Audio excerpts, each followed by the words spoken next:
Atzamarra altxatzera nator. Errealitatea seinalatzera.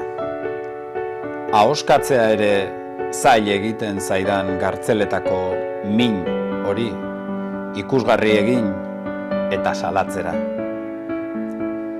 Hain bakarra, hain norberarena den min hori kolektiboa, denona ere badelako salatzen dut.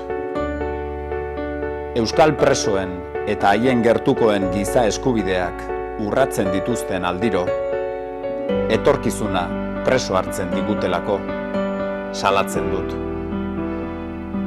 Atzamarra altxatzen dut, bai, baina ez inor atzamarrari begira geratu. Hemen, gertu, oso gertu, Elorrioko edozein kale izkinatan, gurutzatzen gara min horrekin behin eta barriro. Ikustean, sentitzean, salatu egin nahi dut. Ezaguna zaigu oso, 100 kilometrotara dauden barrote eta hormatzar horiek, barrura ez ezik, kanpoko aldera egiten duten itzala.